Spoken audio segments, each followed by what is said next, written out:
Hey folks, welcome to the E-commerce Playbook Podcast. I'm your host, Richard Gaffin, Director of Digital Product Strategy here at Common Thread Collective. I am joined, as I always am, by Taylor Holiday, who's CEO here at CTC. Taylor, what's going on today?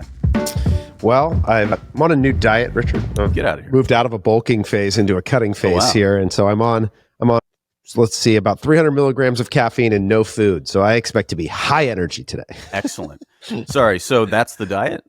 Caffeine, no food? Well, it's just that's pretty much it. Exactly. It's just sustained by caffeine. Interesting. Moving into the cut as we go into the colder months. That's an interesting move. That's right. Of course. Exactly. You guys very contrarian. I like to bulk up in the summer months. I know. Well, and cut in the winter. For me, I'm going into a cut phase myself, and that's just because I procrastinate the cut phase until it happens to be the holidays. And now I'm finally going to do it. So I don't know. Well, it just sucks. The cut phase sucks. So you kind of put it off, and being overindulgent is much more fun. So true. And speaking of which, let's indulge in some talking about some Black Friday offers. So kind of the main theme today is we're dropping, as we have for the last 2 years, or last 3 years really, the Black Friday Cyber Monday Offer Database. So this takes the top 700 brands from 2PM's D2C Power List. And then on the day itself, we have a team of people who goes online and screenshots every single Black Friday offer on the day itself. And then we compile all that information into a database. We make it sortable by vertical. We make it sortable by discount type, whatever. And we combine some learnings from that data, or we create learnings from that data. And then we also sell the data itself and also the library of about this year's more than 3,000 screenshots that go along with that data, right? So the thrust of what Taylor and I want to talk about today is some of the learnings from the data this year and kind of turn that into a conversation about what your Q4 offer strategy should look at. Because I think this data is pretty telling about like what you should actually do or what makes sense for Black Friday, Cyber Monday. So let's kick it off. We're going to go point by point through this article. Or the article that's going to be published today, I believe. It's the September the 27th when we're recording this.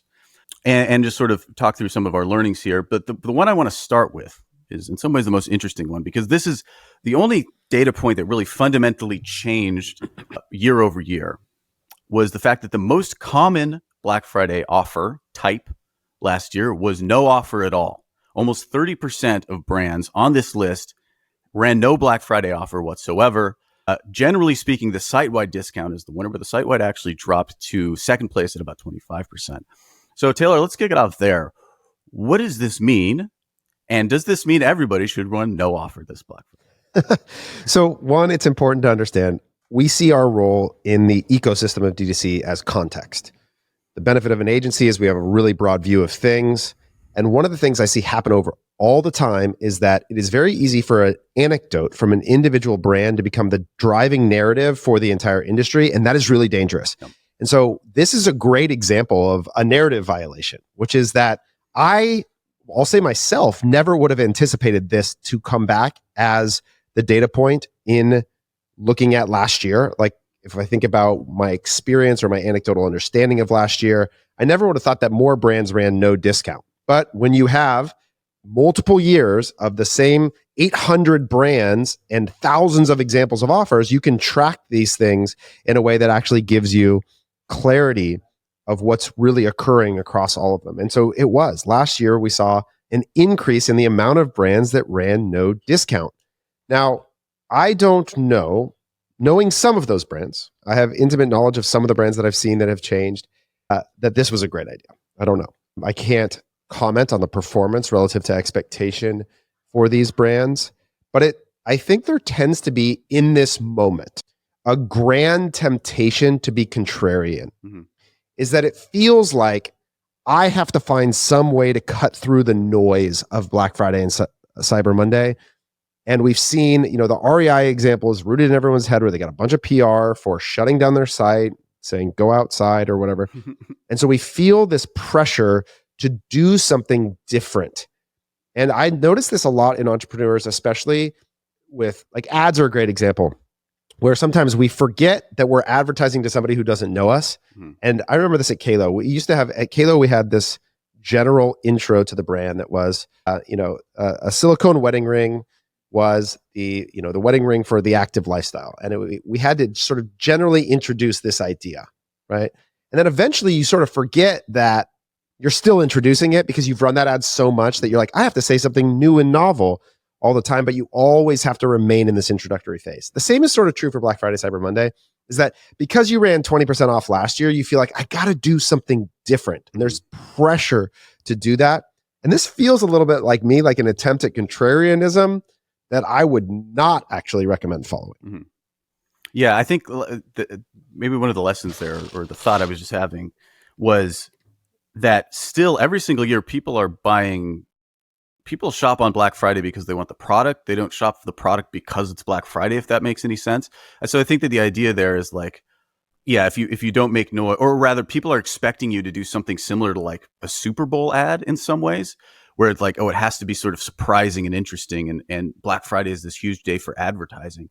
But really, it's not. Black Friday is a day that people get a discount on products that they were expecting to buy or planning to buy for a while.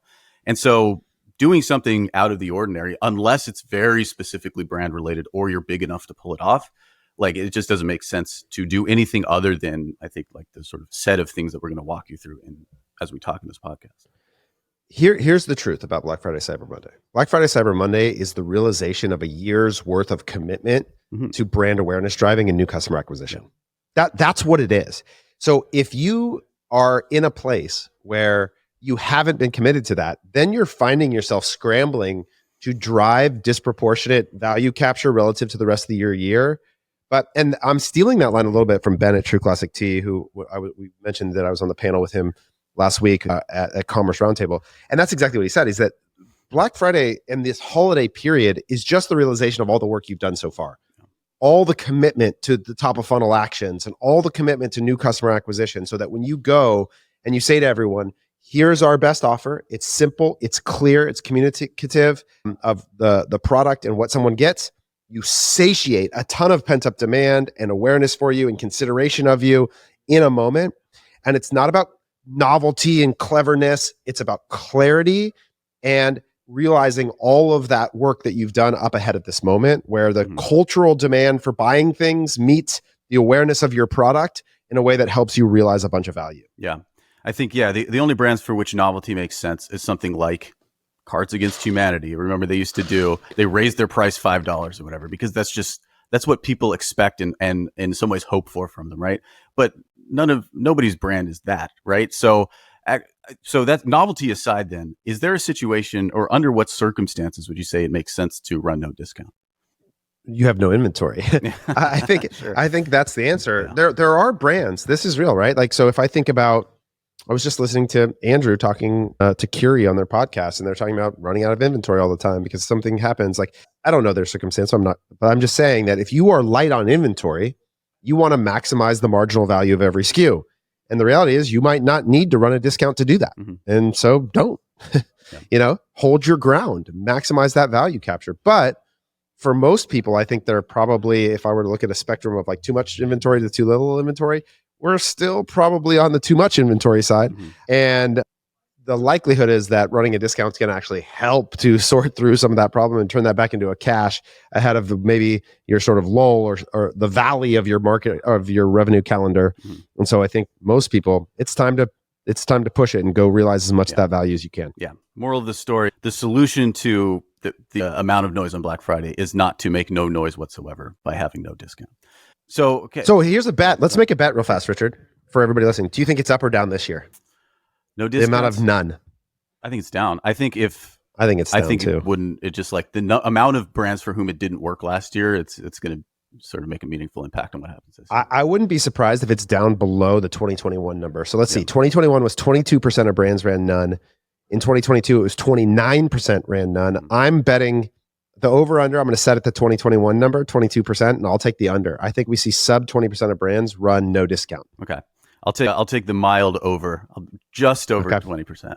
Great. Okay, so let's walk through then. So if not discounting is not the answer, let's walk through what is the answer. So first off, and this is a point we've made every year, the most important thing you can do is make the offer easy. So go site-wide, go no coupon code. So maybe dig into this a little bit, Taylor. Yeah, so this is just, again, clarity is the most powerful marketing message. and you don't want to make the user work for it. So coupon codes have this challenge of remembering the coupon code. Now, if you pre-populate the cart with it and things like that, then fine. That sort of reduces the friction for sure. But the point is just like, make the site 20% off, have all the prices reduced, give them that good visual strike through, and make it so that I don't, as the customer, have to do any work to realize your discount. Like, you're not trying to make it this gate, this like hurdle I have to climb over to solve some riddle to make me get a discount, right? Make it simple, reduce the friction. And site-wide does that. 20 to 30% off tends to be the sweet spot where people sit.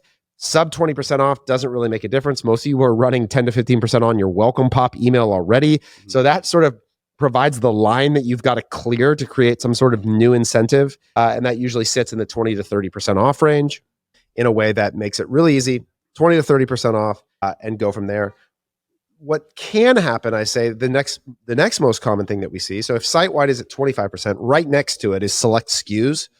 And this is usually where brands are going to sort of pre-bake the margin that they need to protect themselves. So they're going to bundle products. They're going to look at their higher margin products, and they're going to create a discount on a subset of products for Black Friday, Cyber Monday.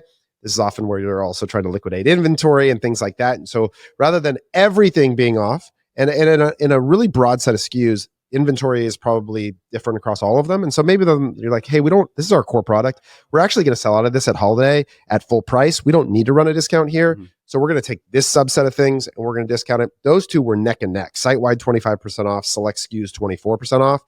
Then it's really just about merchandising the website so that it's very clear and make it really easy for me to access the things that are on discount.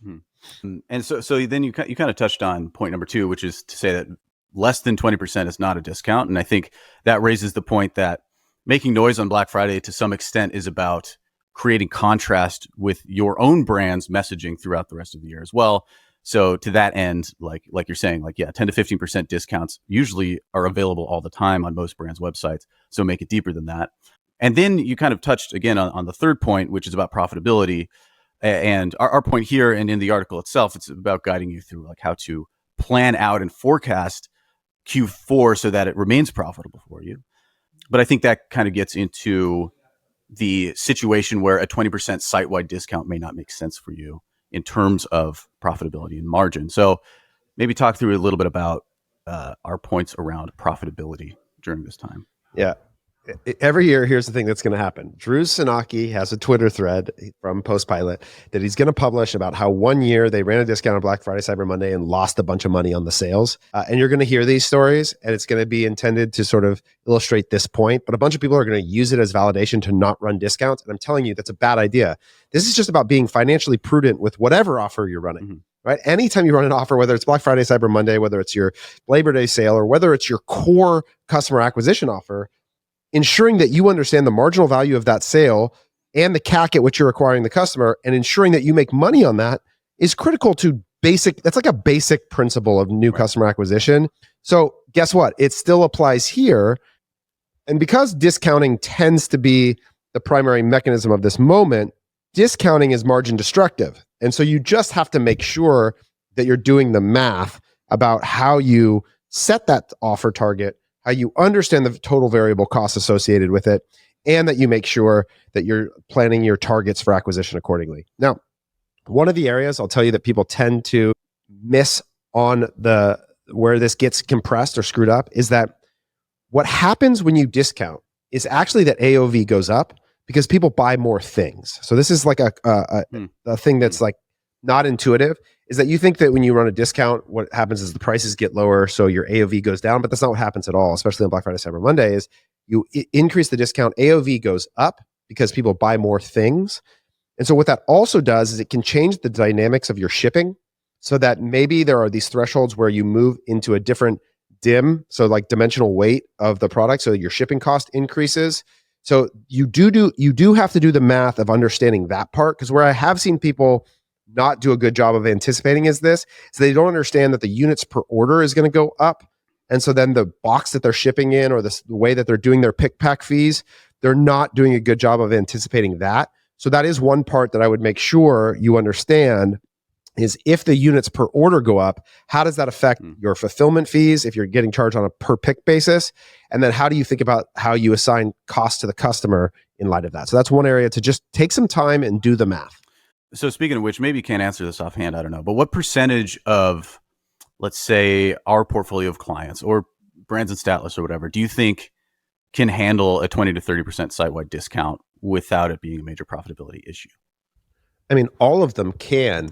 So, because I bet if we look, and I don't have this data right in front of me, so I should. If we look at the efficiency gain on customer acquisition in the period, I'm willing to bet it's 20 to 30%. And I can pull this up while we're talking here.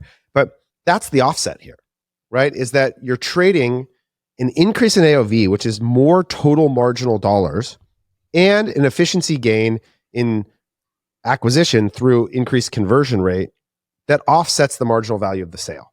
And that's the bet, right? Is that you're saying we're going to reduce the margin capture on a cost of goods basis because the price of the product, price per unit, is going to come down on the discount.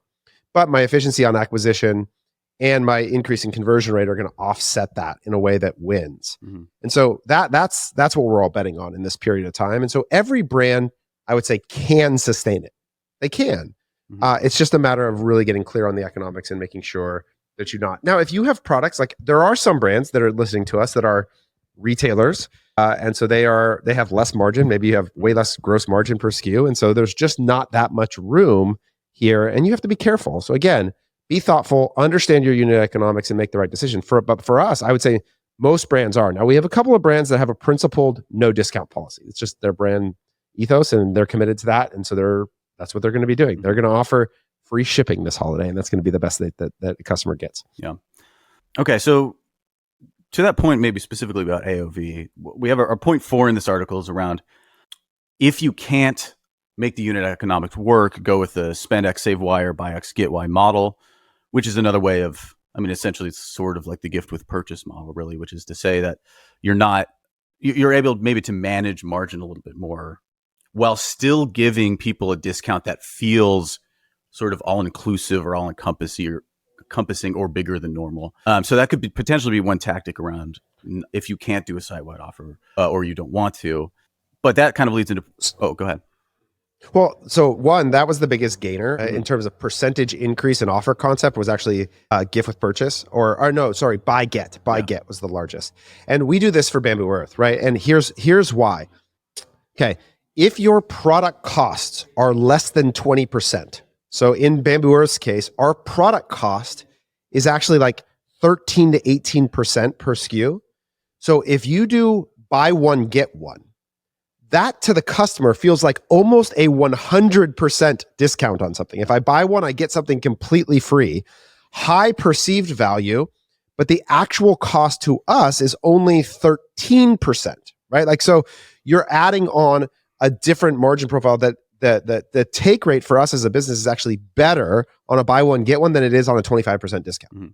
So that is an example where understanding the unit economics can increase to a higher perceived offer for the customer.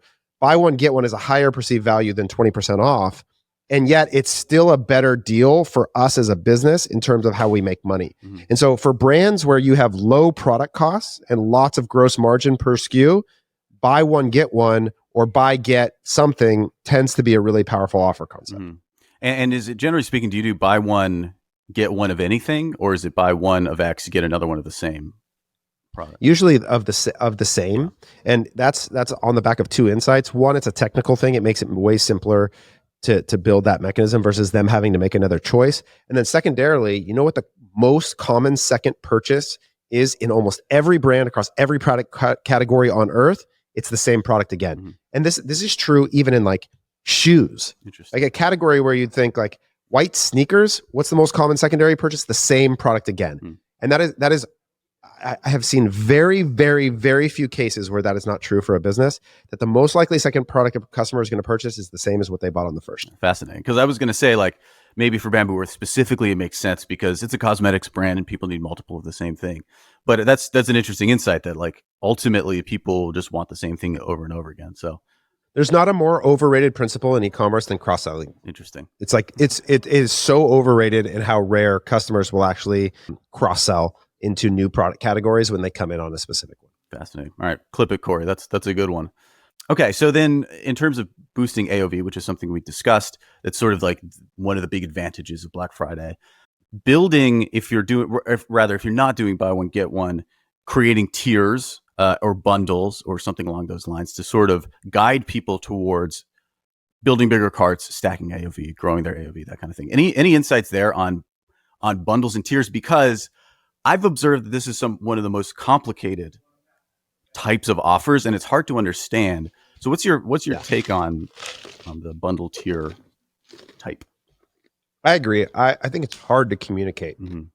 Now, what's powerful about it is it tends to drive AOV way up, right? So usually what you're doing is $100, 20% discount, $200, 30% discount, $400, 40% discount, right? So you're trying to draw people into adding more things. Generally speaking, I'm doing this if I have a bunch of inventory to move and I want to increase a bunch of units per order. I want to increase the volume of things that are happening. If my shipping cost doesn't increase substantially when people add more units to their cart, and so I'm offsetting the marginal discount by saving on the shipping side of things, there's all sorts of reasons why that kind of incentive becomes really valuable. I think you just have to be able to message it clearly. And so if it's 110%, 220%, 330%, 440%, that's simpler.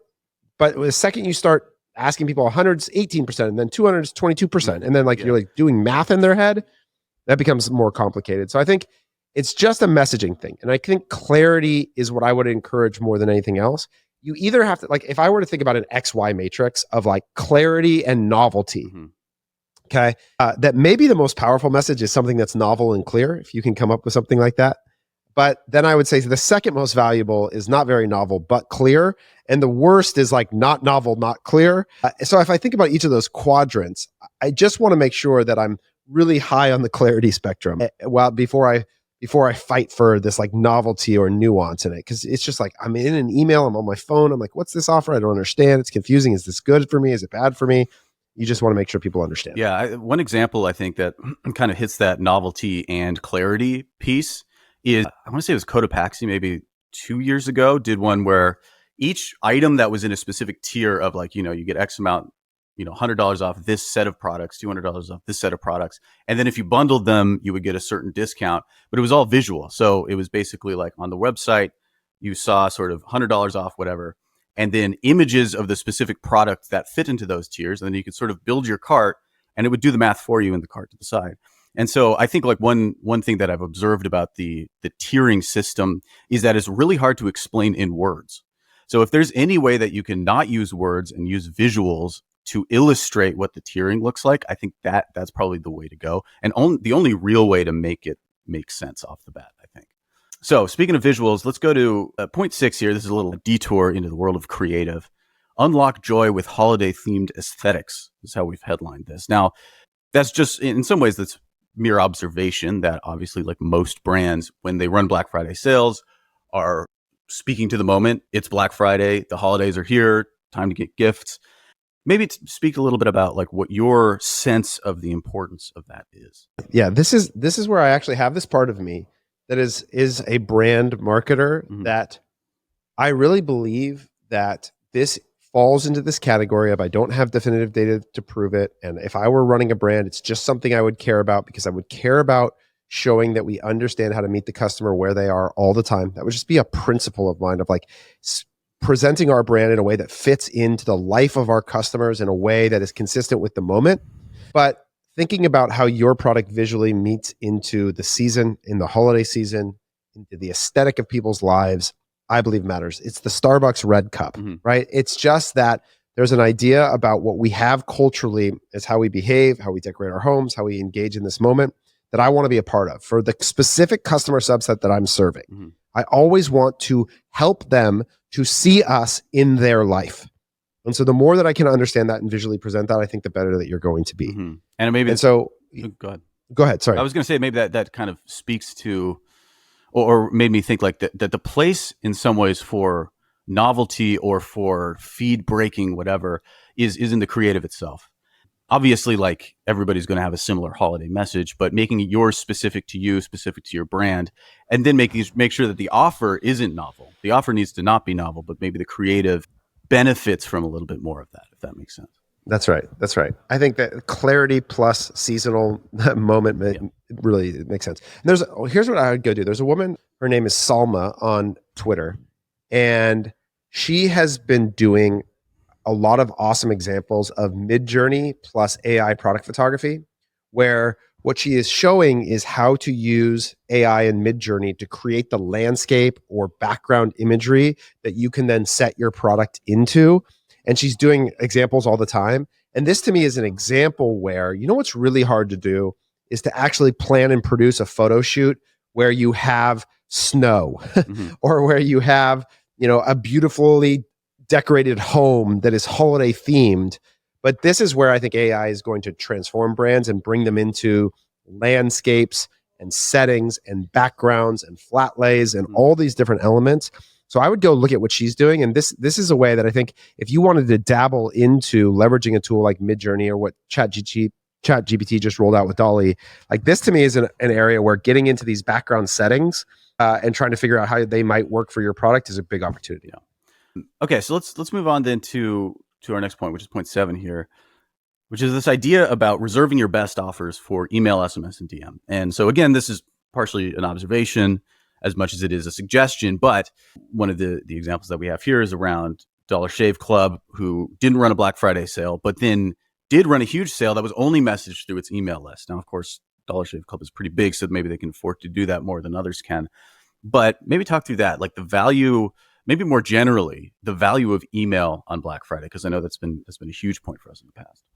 So one of the things I like to do is I like to think about rewarding customers within the context that are your loyal people inside of the general offer. So one thing I would like to do is site-wide 20% off. And then within that, take subsets of your SKUs and to your email and SMS list only, offer them exclusive plus-ups on that idea. For the next 4 hours, 35% off this subset of things for email and SMS subscribers only. Give them a reason to stay tuned into you through the season, through Black Friday, Cyber Monday. So over the course of these 4 days, we have this 25% off site-wide, clarity for the general consumer, easy to understand on the website.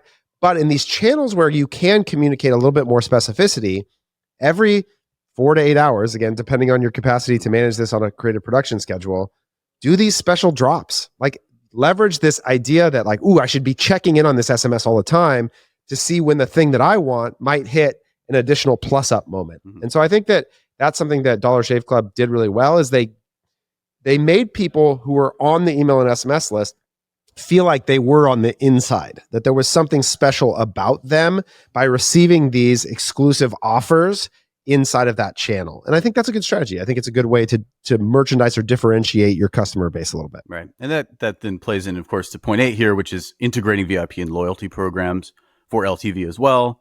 Again, just, that idea of rewarding people for sticking around and for coming to you on Black Friday. Go ahead. Now, the thing I do want to say, though, I think you have to be careful that what you should do is give your most loyal, most likely to purchase customers a bigger discount than everybody else. So I would be careful with that. So instead, I would think about whether it's early access so that they make sure that they get the best inventory. That's a good idea. Or giving them, again, exclusive drop offers on subsets of products. But I don't think that necessarily the best way to create the most value is to give your best customers a bigger discount because they probably don't need it. And so I think you run a little bit of a risk of being too margin destructive. So I like early access to the sale so that they have the first pick of the inventory if there's going to be any inventory risk. And then I also like special plus ups on subsets of SKUs or exclusive products, but I don't like bigger discount for your core customer. Right. Okay. So then I think we pop on to 9 and 10 we've sort of touched on a little bit. So the point around 9 is observing certain brands who were able to message around the moment in a way that spoke to their specific audience. So we already touched on that a little bit. The Starbucks Red Cup was one example. And then a couple of brands. So REI was the big one that you pointed out as well. High Snobiety. Is that I've never heard that said out loud, but them as well ran basically a sort of an anti-Black Friday campaign as well. There were a couple of brands who did that. So again, this just sort of speaks to that idea of like, what are your consumers expecting from you? What's on brand? I mean, we mentioned Cards Against Humanity as well, and then making sure to lean into that and break through the noise again with the messaging, but not with the clarity of the offer. Yeah, anything to add there? It's sort of like trying to be the funny guy when that's not your brand. Yeah. You know, it's like if you're a comedian, then tell a joke on Black Friday. Mm-hmm. But if you're selling sweaters all year and then you want to turn around and be the like funny, clever brand, it's gonna miss the moment. So if you're the contrarian brand that's always pressing against culture and the mainstream, and you're that's who you are, then yeah, come up with a way to do that in this moment, right? Yeah. If you're a brand that's raging against consumerism, then sure, you probably have a message to share here on this day of consumerism. But if that's not you, then run a discount and capture value and give your customers what they want, you know? And so I think it's just a matter of continuity of brand in a way that, yeah, we should expect Cards Against Humanity to do something ridiculous. The game is ridiculous, you know?